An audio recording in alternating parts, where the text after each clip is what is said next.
Vamos a comenzar hoy con una nueva etapa en nuestro estudio del libro de los Hechos, viajando junto con el apóstol Pablo, y estamos subidos literalmente al barco y llegamos a Corinto, donde dejamos la semana pasada al apóstol Pablo.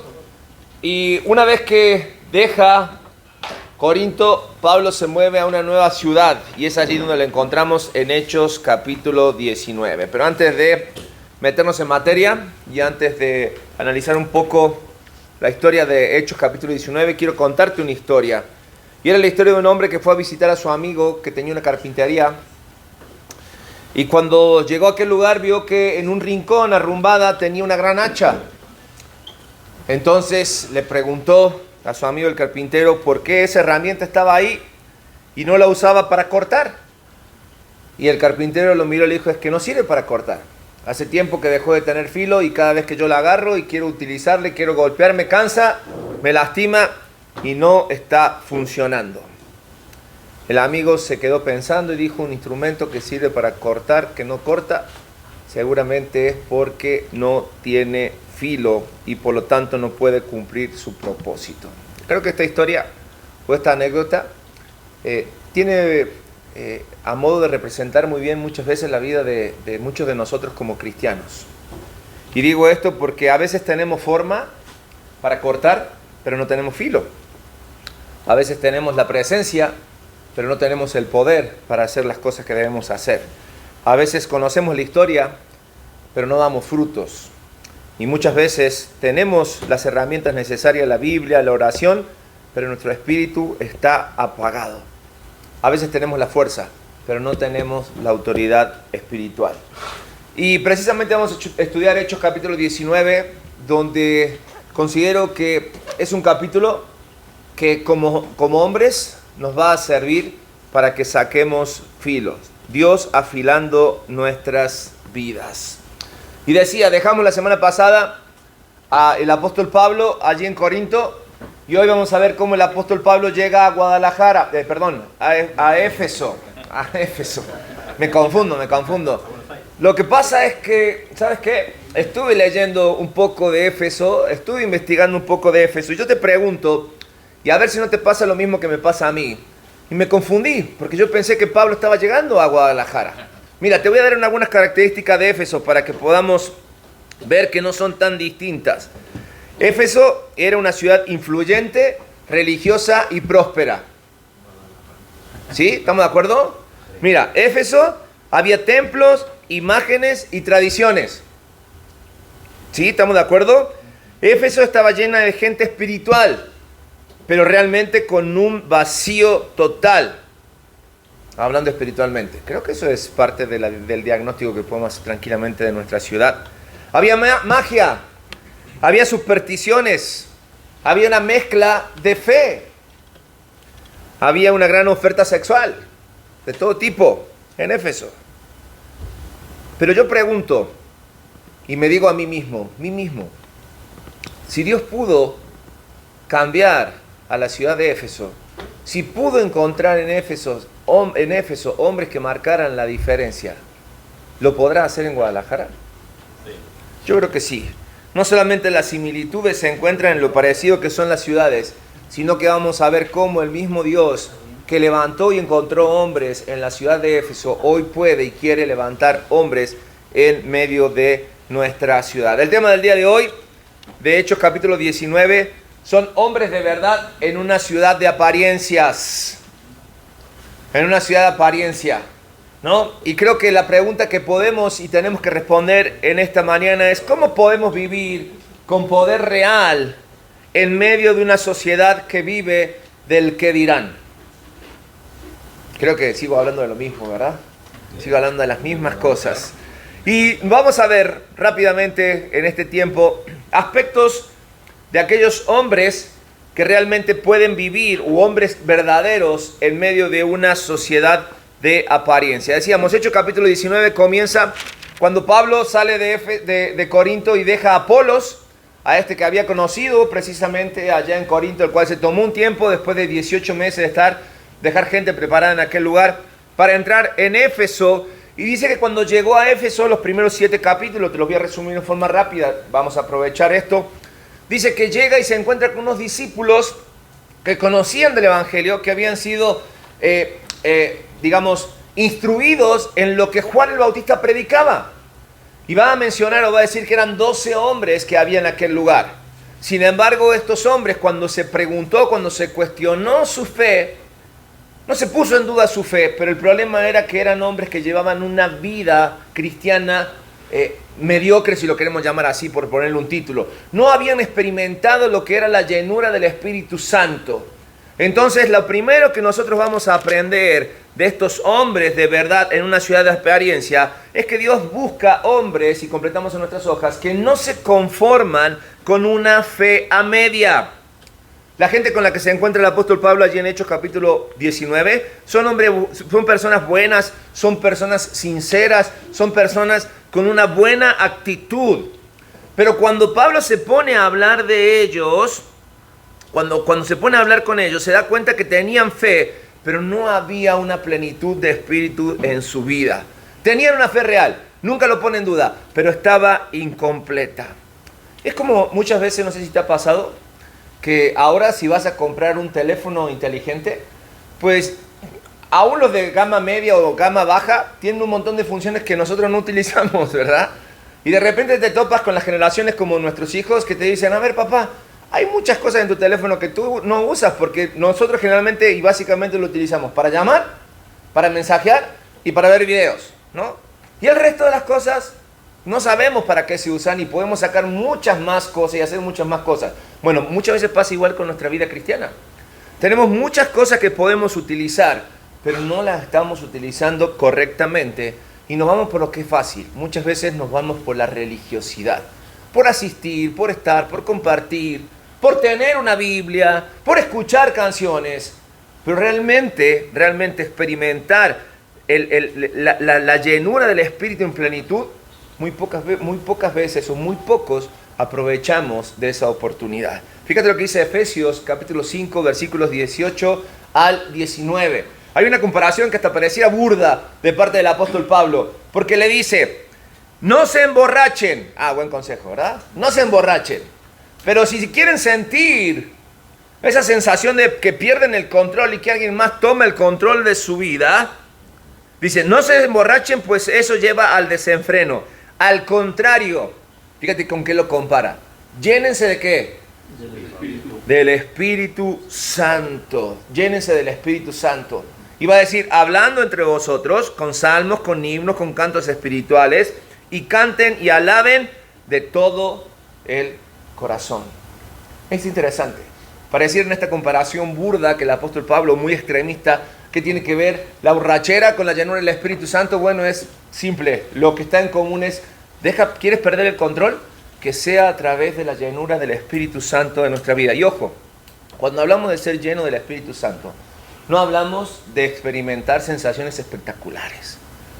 No hablamos de ser testigo de cosas espectaculares de parte de Dios o que Dios pueda hacer con nosotros. Claro que Dios lo puede permitir, porque Dios tiene el control de todas las cosas. Pero lo que sí hablamos es de ver el mayor de los milagros, que Dios tome el control total de nuestras vidas. De que Dios empiece a trabajar desde nuestros pensamientos, donde se forman todas las cosas. Que Él empiece a trabajar aquí para que nuestras acciones sean dignas de honrar al Dios que nos amó. Y de esa manera nosotros podamos servirle eficazmente y podamos ser testigos de lo que Él hace fielmente en nuestras vidas. Por lo tanto, el consejo es, hombres, no nos conformemos hablando espiritualmente de lo básico. No nos conformemos con venir a la iglesia, con ir al grupo de varones, ¿me entiendes? Y ya. No nos conformemos con escuchar videitos o ver videitos en nuestros celulares. No. Experimentemos de primera mano lo que es la presencia de Dios en nuestras vidas. Fíjate lo que dice Pedro. Pedro, un hombre que aprendió porque aprendió lo que era el control del Espíritu en su vida.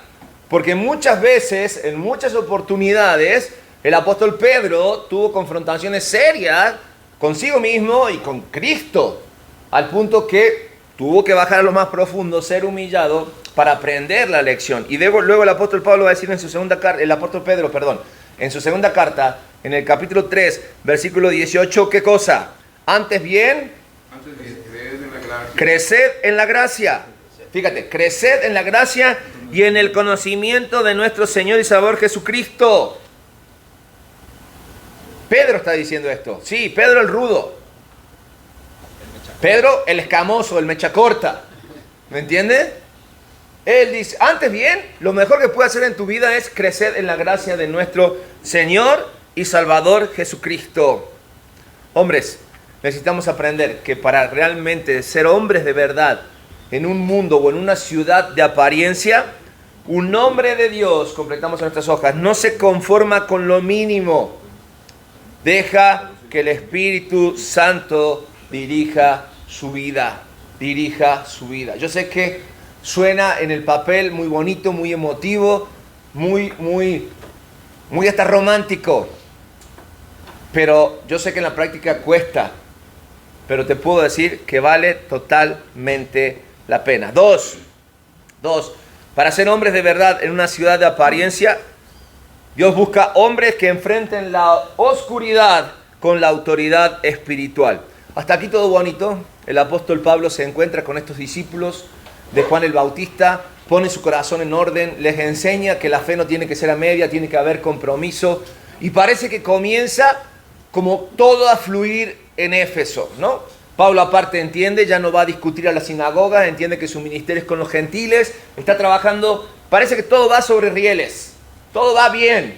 Pablo diciendo, después de lo que pasó en Corinto, esto va marchando todo bien. Pero llega el versículo 11 y habla de que Dios hacía milagros extraordinarios por la mano de Pablo.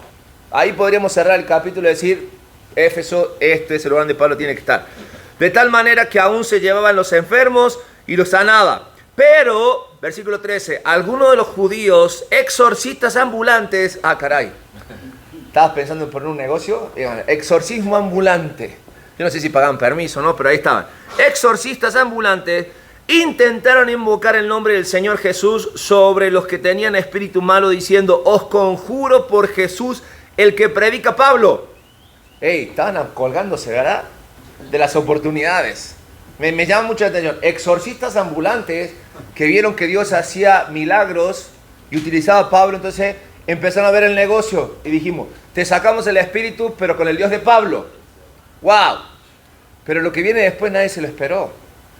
Porque después dice que estos, que eran unos judíos, da el nombre de quién eran, cuando se enfrentaron con el espíritu malo, versículo 15. Respondiendo el espíritu malo le dijo, a Jesús conozco y sé quién es Pablo, pero vosotros, ¿quiénes sois? Ándale, vosotros, ¿quiénes sois? Y dice que el demonio se los agarró, le dio una tunda, de tal manera que los humilló, literal, los lastimó y los dejó desnudos. Y así se fueron avergonzados. Pero eso no fue el fin de lo que Pablo estaba haciendo. Dice que gente veía y comparaban, ¿y con quién creen que se iban? ¿A quién le creían? Al Dios de Pablo. Por eso los hombres que viven, o los hombres de verdad en una ciudad de apariencia, son hombres que enfrentan la oscuridad con autoridad espiritual. La oscuridad, y con esto no me quiero meter en asuntos que no debemos tratar, porque te voy a decir algo, o debemos tratar, mejor dicho, con mucho cuidado. Nosotros no tenemos ningún poder sobre la oscuridad, sino el poder que viene, que Dios nos da a través de la sangre de Jesucristo y la llenura del Espíritu Santo. No quiere decir que cualquier cristiano puede ir y enfrentarse al demonio. Y puede decirle, te piso la cabeza, te piso la cola, te reprendo, No, porque el demonio tiene poder.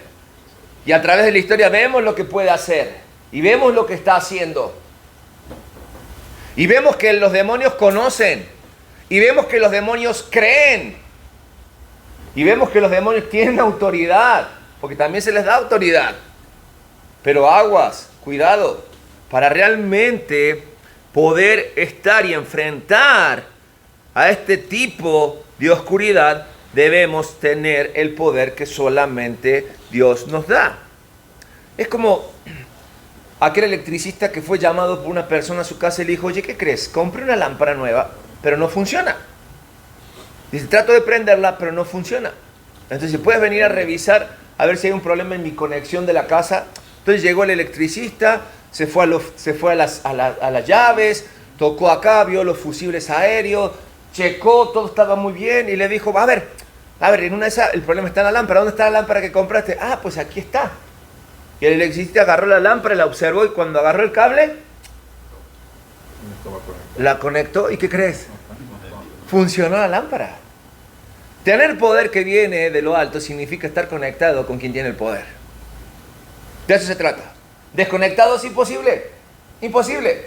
Por más que tú veas que la conexión funciona, por más que tú tengas a Dios, a Jesús en la boca, pero no estés conectado en una relación profunda que llene, no vas a tener autoridad.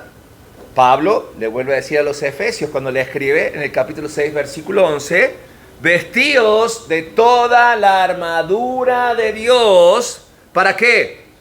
Para que podáis estar firmes contra la acechanza del diablo. Y sigue leyendo el capítulo 6. Vamos a buscar después unos versículos.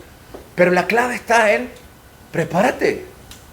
Si Dios te da las herramientas, te da la armadura, no es para que la tengas ahí guardada puliendo y presumiendo. No, para que te la pongas, para que te conectes. Si estamos conectados con Cristo, el infierno que nos conoce, nos reconoce. Nos reconoce. Fíjate, a Jesús conozco, a Pablo conozco, pero a ti no. Entonces, nuestra vida espiritual debe ser una vida de impacto en medio de la oscuridad. En medio de la oscuridad.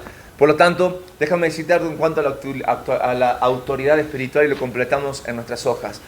La autoridad espiritual no viene de repetir palabras, sino de vivir rendidos a Cristo. De vivir rendido a Cristo. Vimos cómo Pablo no la pasó nada bien en Corinto, aprendió la lección, entendió de qué se trataba, nunca renegó de Cristo ni con Cristo, sino que siguió haciendo la labor. Y hay reconocimiento, porque hay autoridad espiritual en el apóstol Pablo y en los hombres que estaban aprendiendo, porque vamos a ver más adelante de lo que el apóstol enseñaba. 3. Hombres de verdad en una ciudad de apariencia son hombres que renuncian a lo oculto. Hombres que renuncian a lo oculto. Y no solamente cuando hablo de oculto hablo de ocultismo, sino de aquellas cosas que tenemos guardado muy dentro nuestro.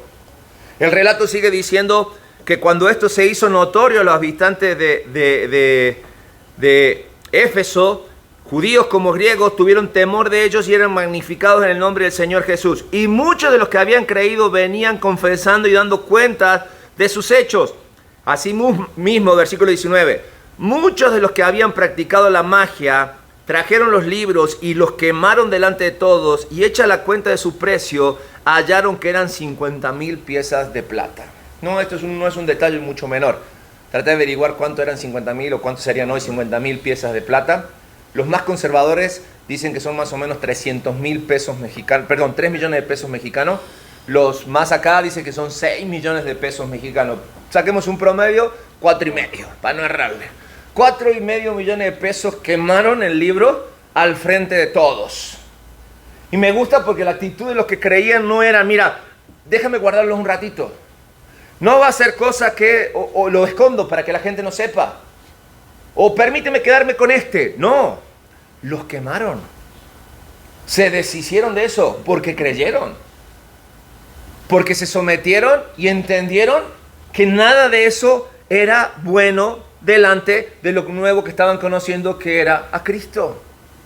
Proverbios capítulo 28, versículo 13, ¿qué dice? El que encubre sus pecados no prosperará. Otra vez, fuerte. El que encubre sus pecados no prosperará. Oh, ¿más? El que los confiesa y se aparta alcanzará misericordia. Más claro, dijeran en mi rancho, échale agua, ¿no? Yo no sé si tú eres de esos que tiene su cajita especial en un lugar de su corazón que guarda las cosas para sí de la vida pasada. Relaciones, amistades, contactos. Pero es tiempo de hacer como los Éfesos. Abrir esa caja y quemarla. Sacar todas esas cosas que están en nuestra vida en el pasado. Y no quiero volver más a esa vida. Si Cristo hizo todo nuevo, ¿para qué me voy a seguir con lo viejo? ¿Para qué me voy a quedar? Si el que encubre pecado, dice la palabra de Dios, ¿qué pasa? No prosperará. Y no es que solamente tenga lo que quiera, sino realmente la bendición que viene de Dios muchas veces retenida por aferrarme a las cosas del pasado. Pero quizás es porque todavía no te has preguntado y no eres sincero contigo mismo. ¿Qué es lo que te hace todavía sostener esas cosas del pasado? ¿Qué te estás aferrando de tu vida pasada? ¿Qué es lo que no permite que el Espíritu Santo de Dios tome el control y te haga vivir una vida plena en Cristo? El mismo apóstol Pablo lo hizo. Dijo, todo mi pasado, todos mis logros, lo he estimado como basura por ganar a Cristo. El domingo que hablábamos acerca de David, ¿se acuerdan de la cueva de Adulam? Decíamos, nada que pueda venir en contra de mí o parte de mi pasado tiene la última palabra en mi vida, sino Dios. Filipenses 3:13, hermanos, yo sé muy bien que todavía no he alcanzado la meta, pero me encanta esta frase, he decidido no fijarme en lo que ya he recorrido. ¿Para qué mirar atrás? Sino que ahora, ¿qué? Me concentro en lo que me falta por recorrer. Es tiempo de tomar esas cosas del pasado que aún tienes guardado en la caja de tu corazón y entregarlas como sacrificio vivo delante de los pies de Cristo. Quemarlas para ya ni siquiera tener oportunidad. Alguien decía anoche, volverlas a ceniza, donde ni siquiera haya oportunidad de reconstruirlas. Si queremos avanzar, completamos en nuestras hojas, debemos romper con las cosas que nos atan. 4. Un hombre de verdad que puede o que va a vivir en una ciudad de apariencia es un hombre que decide proteger a su hogar espiritualmente. Yo no tengo duda que muchos de los que estamos aquí, por lo que veo y por lo que conozco, son hombres chambeadores. Hombres que se esfuerzan, que salen todo el día a buscar para llevar a su casa, para cuidar a su casa y demás. Pero no puedo decir que todos realmente protegen espiritualmente a su familia. Es el deseo de mi corazón. En Éfeso, como en Guadalajara, había un gran problema. Un problema que era muy serio. La idolatría estaba destruyendo a las familias. Y Pablo, desde el versículo 23 al versículo 27, va a enfrentar esa idolatría. Va a confrontar, sí. ¿Cómo se llama? ¿Quién está en la glorieta acá? ¿Pero cómo se llama? Diana. ¿Sabes quién era la diosa de Éfeso?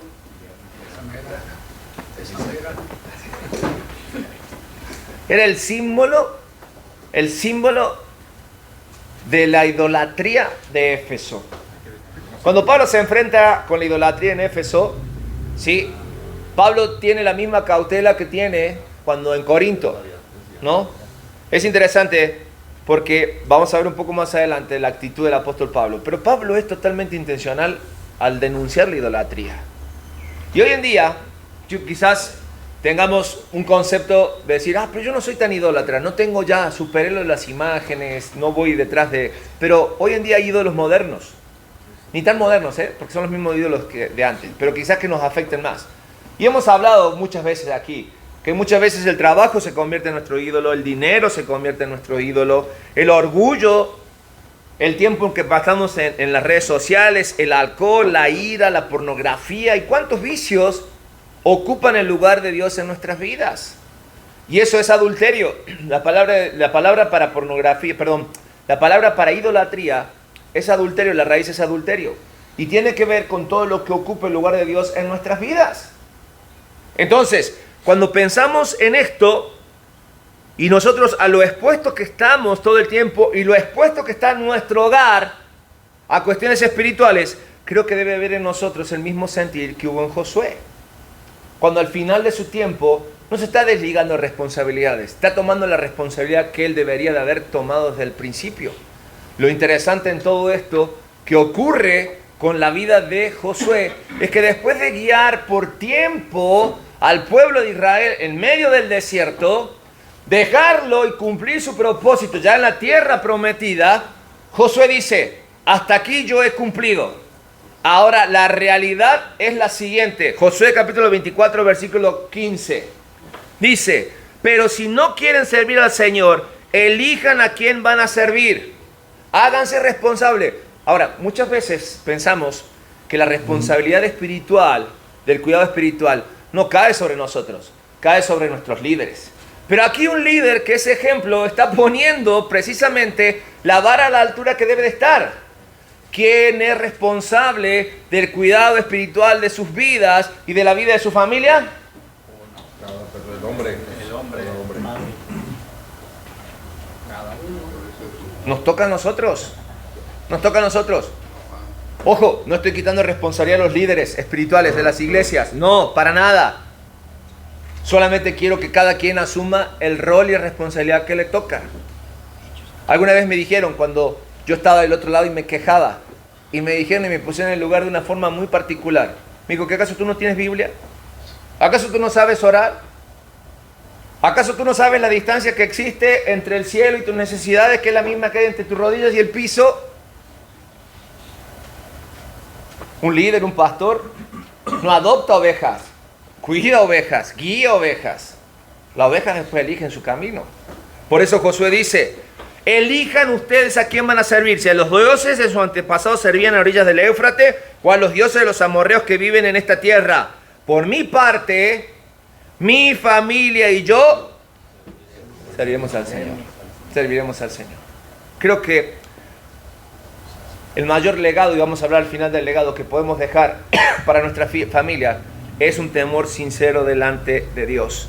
Por lo tanto, cuando nosotros empezamos a ver y a sentir y a oler cosas extrañas en nuestras familias, debemos tener y saber que tenemos la autoridad para poner las cosas en su lugar. En su lugar. Así es, hombre. Tenemos que tener en cuenta en nuestros hijos y en nuestras esposas las amistades. En nosotros mismos a veces tenemos amistades tóxicas. A veces hay hábitos secretos. A veces hay entretenimientos o cuestiones que contaminan el corazón. Hay descuido en la oración. Hay descuido en nuestro liderazgo espiritual. Y quiero terminar esta parte con esta realidad en nuestras vidas. Tu familia, mi familia, necesitan de un guardián espiritual. ¿Y quién crees que va a ser ese guardián espiritual? Tú.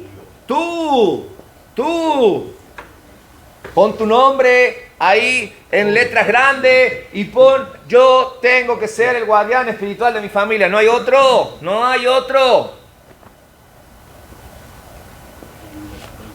5. ¿Cómo vivir? Hombres de verdad en una ciudad de apariencia. ¿Cómo vivir en Guadalajara? Hombres que se mantienen firmes en medio del caos. Todo esto que parecía miel sobre hojuelas, como Pablo iba avanzando, como todo se juntaba a su favor, hizo que explotara la ciudad. Pues sí, el evangelio donde llega, rompe con las tradiciones, rompe con las culturas, rompe con la armonía del pecado. Y parece contradictorio, ¿no? Pero rompe con todo. Entonces, esto pasó. La ciudad entró en caos. Dice el relato, hubo gritos y hubo confusión, hubo turbulencia. Llamaron a una junta, agarraron a los amigos de Pablo, parecía que los iban a linchar. Pero en medio de todo eso, cuando incluso le hablaron a Pablo y le dijeron, hey Pablo, vente, vámonos. Pablo se mantuvo en calma. Me hace acordar al Señor Jesucristo, ¿no? Cuando él se paraba en la sinagoga, decía algo, todo el mundo se ponía loco, todo el mundo decía, pero Jesús salía caminando entre ellos con una paz que sobrepasa todo entendimiento. Era la paz de un hombre lleno del Espíritu, mismo que experimentaba el apóstol Pablo. Un hombre lleno del Espíritu Santo no se derrumba cuando todo a su alrededor se está moviendo, cuando todo está rompiendo, cuando todo está temblando. Porque nuestra imagen, nuestro ejemplo es Jesucristo, aún en los momentos más difíciles de su ministerio. No tambaleó, no dudó, siempre buscó hacer la voluntad del Padre. Pero tenemos que analizar de qué se trata el caos. Porque el caos generalmente llega a nuestras vidas por cuestiones externas. Porque ¿cuándo entramos en caos? Cuando llegan crisis, cuando llegan conflictos, ¿no? Y muchas veces podemos definir a los conflictos como situaciones, y te voy a dar algunos ejemplos. Problemas en tu familia, relación con tu esposa, con tus hijos. Es un caos que llega a nuestras vidas por terceros, por cuestiones externas. Enfermedades nos hacen entrar en caos. Cuestiones económicas nos hacen entrar en caos, ¿no? El dinero generalmente nos mantiene en caos. Cuando perdemos algo, sobre todo el control, y caemos en la incertidumbre, hay caos en nuestras vidas. Pero, a diferencia del caos que viene de afuera, la fortaleza y la firmeza viene de adentro. De adentro. De un corazón que encuentra su identidad en Cristo. De un hombre que va desarrollando su carácter. De un hombre que desarrolla convicciones a través de la relación con Dios, de la lectura de la palabra, de una vida de sumisión delante de Dios. Un hombre que es maduro. Un hombre que desarrolla su fe. Un hombre que es lleno del Espíritu Santo de Dios. Tenemos lucha y la vamos a tener hasta el día que partamos de esta tierra. Por eso tenemos que estar preparados para presentar defensa. Y nuestra lucha no es contra carne ni sangre, sino que se desata en el ambiente espiritual. Pero las herramientas que utiliza el enemigo son externas. Pero nuestra defensa siempre viene del corazón. Por eso Pablo dice a los Corintios, 1 Corintios 16, 13, velad, ¿y qué dice? Estad firmes en la fe. Velad, estad firmes en la fe. ¿Portaos qué? Varonilmente. Marquen eso. Portaos varonilmente. No sean machos, no está diciendo eso. Sean machos, impónganse porque son hombres. No, portaos varonilmente. Haz lo que tienes que hacer. Hazte cargo de lo que te toca. Como hombre, lo que Dios espera, lo que Dios hizo, el carácter que Dios puso en ti. Y termina diciendo, ¿qué cosa? Esforzados. ¿Por qué? Porque no es fácil. Porque demanda de un compromiso total. Lo que Dios está diciendo, tienes que tener carácter cuando los otros no lo tienen, cuando se quiebran. Mantener la fe cuando otros dudan. Ser un pilar en tu casa cuando la familia está bajo presión. Guardar pureza cuando hay tentaciones que te llegan por todos lados. Seguir orando cuando todos están corriendo, se están yendo. Seguir confiando cuando las noticias asustan. Ser estable cuando tus emociones no lo son. Eso es un hombre que se porta varonilmente. Más que nada, vivimos días en que tu familia necesita que estés firme, que estés firme. Porque cuando tú estás firme, tu casa permanece de pie, venga lo que venga. Les decía que en Efesios decía que teníamos que vestirnos de la armadura, pero aún así, el apóstol cuando describe la armadura, en el capítulo 3, versículo 13 y versículo 14, va a decir y va a empezar de la misma manera. ¿Qué dice el versículo 14 al 16? Estad firmes. Aún con la armadura, hay que estar con los pies bien plantados y estar preparado, porque los abates llegan. Fíjate lo que dice: estad firmes, ceñidos vuestros lomos con la verdad, vestidos con la coraza de justicia y calzados los pies con el apresto del evangelio de la paz. Sobre todo, tomad el escudo de la fe. Hasta aquí te lo imaginaste, ¿no? Un soldado bien armado, preparado para decir estoy y Dios está conmigo. ¿Pero ahí se acaba? ¿Qué dice? Para proteger de los dardos del enemigo. ¿Van a llegar o no van a llegar? Y es más, mientras más vestido te ve el diablo, más dardo te va a tirar.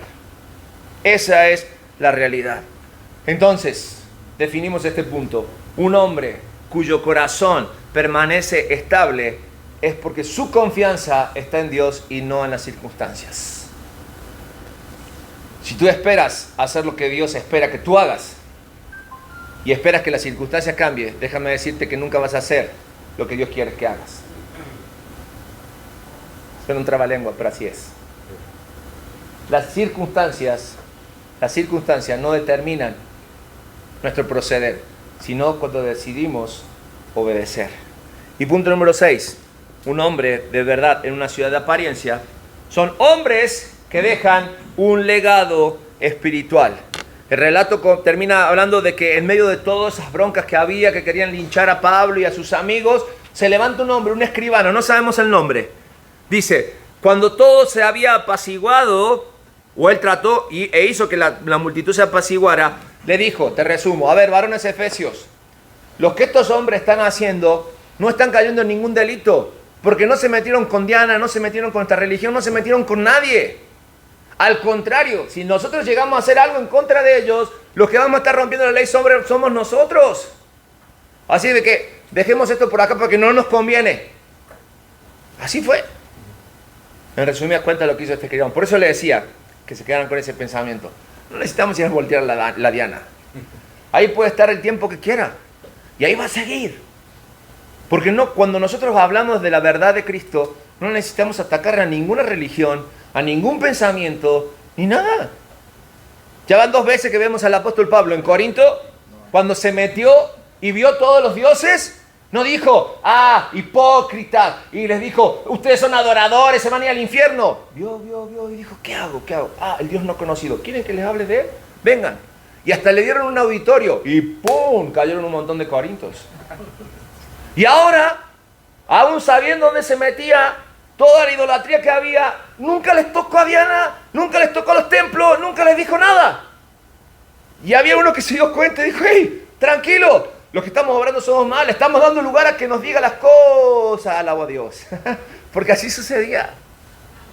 El poder era de Dios. Igual nosotros, hombre, cuando hablamos de un legado, ¿sí? Hablamos de salvar a una familia, hablamos de salvar a nuestra ciudad de la tragedia peor, de una tragedia peor.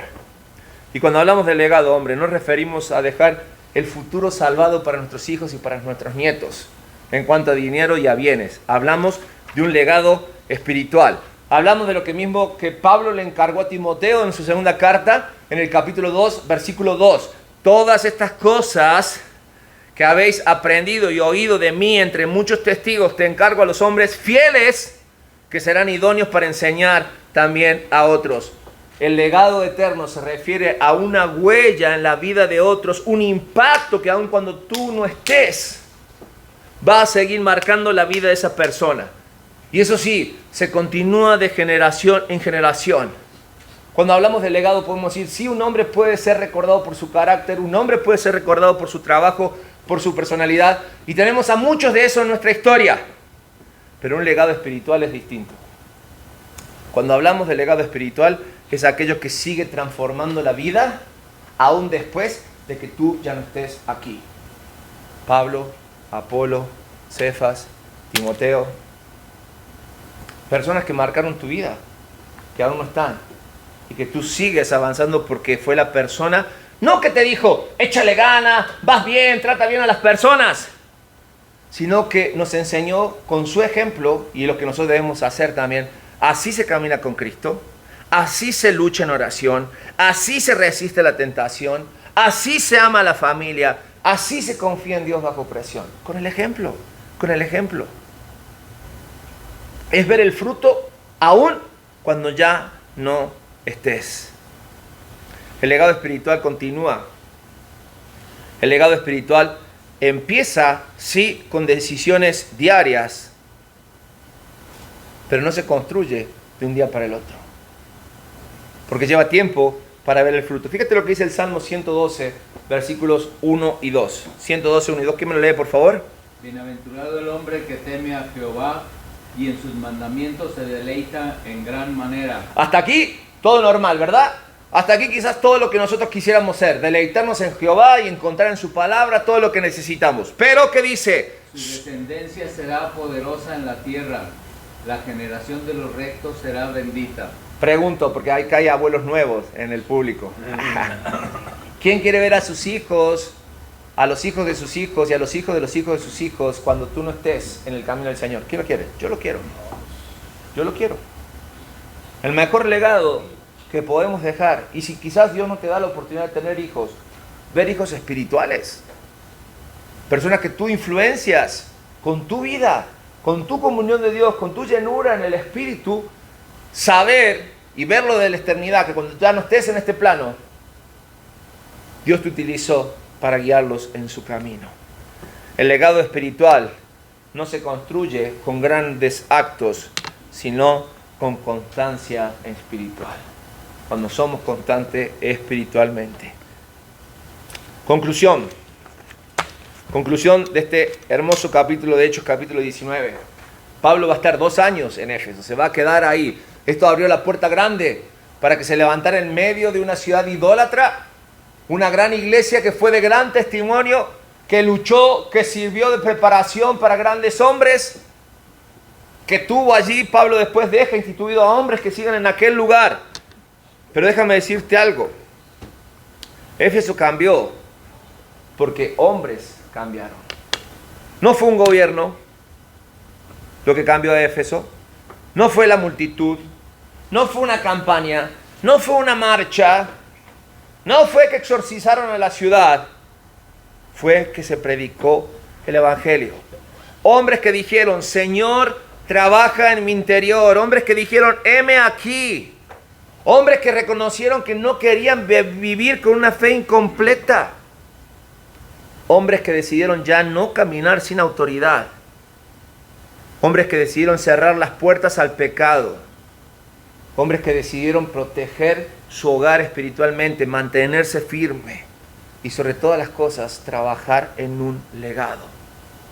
Porque cuando Dios transforma a un hombre, Dios transforma su matrimonio, su casa, su carácter, su historia, su legado, su generación.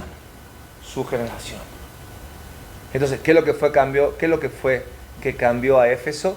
Lo mismo que va a cambiar nuestra ciudad. Hombres llenos del Espíritu Santo de Dios. Hombres llenos del Espíritu Santo de Dios. Y hemos visto que la llenura del Espíritu Santo no la compramos ni por litro, ni por kilo en la farmacia, ni en la panadería, ni en la carnicería, sino con esfuerzo diario, buscando nuestra comunión con Dios, en su palabra de primera mano, en oración y en comunión los unos con los otros. Amén. Vamos a orar para terminar en esta hora. Señor Jesús, te damos gracias por tu palabra. Gracias por la vida de Pablo. Tú escogiste un hombre sinceramente equivocado para demostrarnos que nunca se trata de lo que creemos o las circunstancias, sino de lo que tú puedes hacer en nuestras vidas.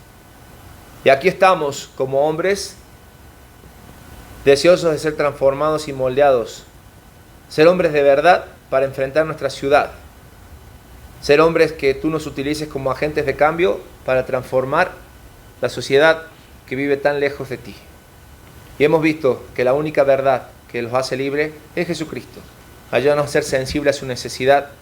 Ayúdanos a creernos lo que tú puedes hacer a través de nosotros, pero sobre todas las cosas a creerte para poder ser lleno cada día más de ti y de tu Espíritu. Que tu palabra haga eco en nuestros corazones y podamos transformar nuestras vidas, la de nuestra familia, la de nuestra descendencia, la de nuestra ciudad. Es el deseo y lo que pedimos y oramos en el nombre de Cristo Jesús. Amén y amén.